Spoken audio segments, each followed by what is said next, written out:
ဟိုတော့ငါဗဘဲလုပ်ငန်းနဲ့အသက်မွေးဝမ်းကြောင်းလုပ်ပြီးတော့ရက်တီလာကြတဲ့မိဘနှစ်ပါးနဲ့တူရီတော်သားလေးတယောက်အားလုံးပေါင်းမိသားစု3ယောက်ဟာပြေးပြေးလဲလဲနဲ့မတောင့်မတမကြောက်မကြနဲ့နေလာခဲ့ကြတဲ့ဖခင်လို့သူကဗဘဲလုပ်ငန်းလုပ်ပြီးတော့မိခင်ဖြစ်သူကခြံနွမ်းစိုက်ပျိုးရေးလုပ်ငန်းလုပ်ရင်းချက်ပြုတ်လျှော်ဖို့ပေါ့သားလေးကတော့တူရီတော်သားလေးမို့ဘာမှမခိုင်းပဲနဲ့ထားလာခဲ့ကြတနေ့မှာတော့ဖခင်ဖြစ်သူကငါတို့အခုအလုတ်လုံနိုင်တော့မို့လောက်ကိုင်းပြီးတော့ပြည်လဲနေပြီမဲ့တနေ့ငါတို့အိုမင်းမစွမ်းလို့မလုံနိုင်တဲ့အခါဘယ်လိုလုပ်ကြမလဲငါတို့ရဲ့တူရီတော်သားကလည်းဘာမှမလုပ်ပဲဒီအတိုင်းနေလာခဲ့တယ်ငါတို့အိုမင်းမစွမ်းတော့ရင်ငါတို့မိသားစုတာဝန်ဘယ်သူကထမ်းတော့မှလဲငါတို့မရှိတော့ရင်ငါသားကဘာနဲ့သွားရက်တီမှလဲလို့ဖခင်ဖြစ်သူကစဉ်းစားမိပြီးတော့သူသားကိုအလုတ်ထွက်လုပ်ပြီးငွေသွားရှာဖို့ခိုင်းခဲ့တယ်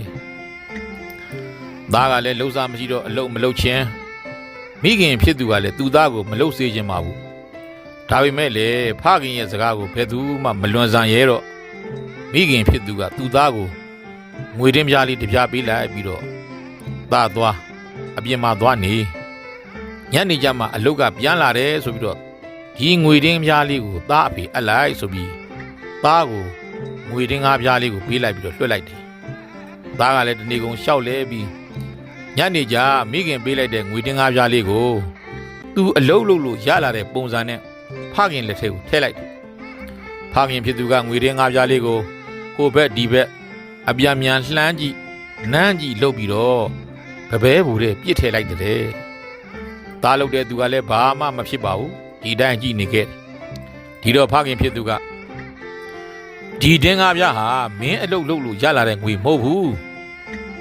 မင်းငါ့ကိုလိန်တာပဲသွားနောက်နေ့လဲမင်းထွက်လုပ်ရမယ်ဆိုပြီးလွှတ်လိုက်ပြန်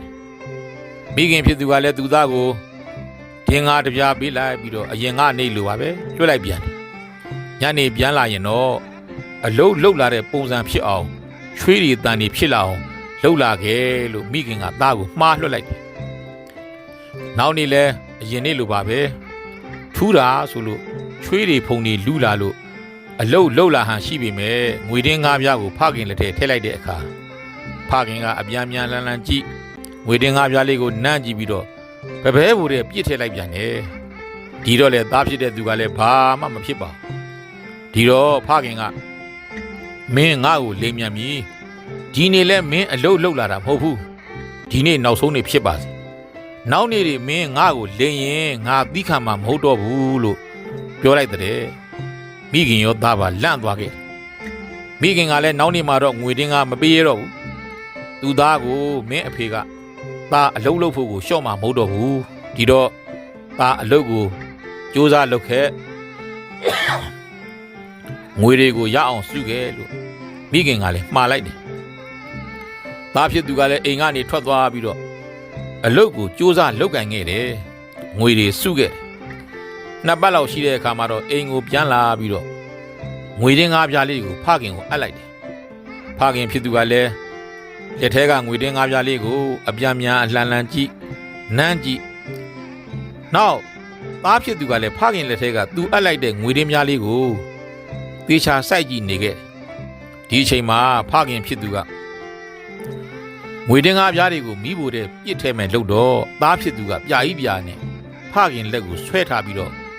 ငွေတင်းကားပြားတွေကိုမိဖို့တဲ့မကြအောင်ကြိုးစားပြီးတော့လူယူထားလိုက်တယ်ဒီတော့ဖခင်ဖြစ်သူကပြုံးပြီးတော့ဒီငွေတင်းကားပြားတွေကတော့မင်းလှုပ်အားနဲ့ရလာတာသိကြပြီလို့ပြောလိုက်ဒီမဲ့သားဒီနေ့အဖေတို့အမေတို့ကလုံနိုင်ကိုင်နိုင်သေးလို့မိသားစုအဆင်ပြေးနေသေးပေမဲ့အဖေတို့အမေတို့ကဒီတိုင်းအမြဲနေမှာမဟုတ်ဘူးငါသားအဖေတို့အမေတို့အိုမင်းမစွမ်းလို့မလုံနိုင်မကိုင်နိုင်တဲ့အချိန်တွေဆိုတာရှိလာဦးမယ်သားအဲ့ဒီအချိန်ကြရင်အဖေတို့မိသားစုတာဝန်ကိုဘယ်သူကထမ်းမှလဲသားနောက်ငါသားကဒီတိုင်းဘာမှမလုပ်ပဲနေရသမျှနေနေမယ်ဆိုရင်အဖေတို့အမေတို့မရှိတော့ရင်ငါသားဘာနဲ့သွားရက်တီမှလဲတို့ဖခင်ကအမြဲဆင်ញင်ရမယ့်အရာတွေကိုပြောခဲ့တယ်ငါတို့ဟာတနေ့အိုးကိုအိုးမယ်တနေ့ငါတို့ဟာနားကိုနာချရလိမ့်မယ်တနေ့ငါတို့ဟာသေးကိုသေးချရလိမ့်မယ် တနေ့ငါတို့ဟာမိသားစုတွေကွဲလို့တဦးနဲ့တဦးခွဲခွာကြရလိမ့်မယ်တနေ့ငါတို့ဟာငါတို့လုပ်တဲ့ငါတို့ရဲ့ကမ်းဆိုတဲ့အလုပ်ကိုပဲအားကိုးရလိမ့်မယ်ဆိုတာအမြဲစဉ်းစားနေဖို့အမြဲသိမြင်နေဖို့တို့ဖခင်ကမှာခဲ့တဲ့သားအဲ့ဒီလိုဆင်ញင်းနေဖို့ဆိုတာကြောက်ဖို့မဟုတ်ဘူးမအိုခင်မနာခင်မသေးခင်မကွဲချခင်ကိုလှုပ်တင်တာတွေလှုပ်ထားကြဖို့ဆင်ញင်ရတာငါသားဒါကြောင့်အဖေတို့အမေတို့မအိုသေးခင်မနာသေးခင်သားကိုအဖေကအလုပ်လုပ်ခိုင်းတာသားအရှင်ပြေးနေတဲ့ဒီနေ့တွေလောက်ပဲမြင်းမနေနဲ့သားအရှင်မပြေနိုင်တဲ့နောင်အနာဂတ်တွေအတွက်လေကျိုးမြင်ရမယ်သားနောက်ငွေဆိုတာကိုယ်တိုင်လောက်ကန်ရှာဝေထားတဲ့ငွေကိုမှတန်ဖိုးထားတဲ့သားပထမနေ့သားရှားလာပါတယ်ဆိုတဲ့ငွေနဲ့ဒုတိယနေ့သားရှားလာပါတယ်ဆိုတဲ့ငွေကိုအဖေကမိဖို့တဲ့ပြစ်ထက်လိုက်တော့သားဘာမှသိမ့်မခံစားရဘူးအေးဆေး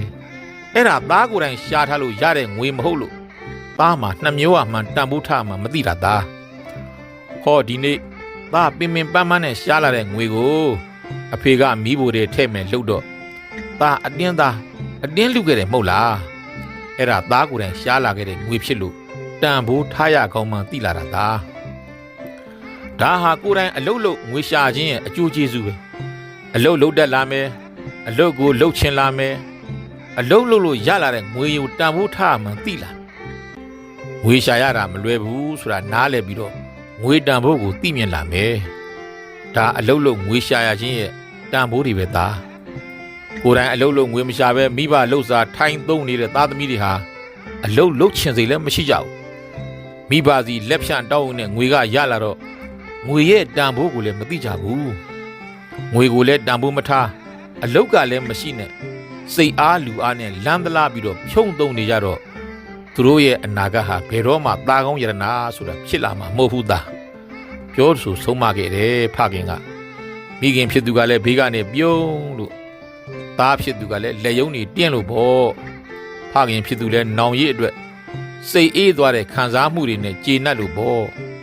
ပုံမြင်လေးကတော့ဒါပါပဲပြောဆိုမှုကလည်းနည်းနည်းရှည်သွားတဲ့အတွက်ကြောင့်ဒီနေရာမှာပဲညီကုန်းချုပ်လိုက်ပါမယ်အားလုံးကျမ်းမာချမ်းသာစွာနဲ့ပျော်ရွှင်စွာဘဝကိုဖြတ်သန်းနိုင်ကြပါစေ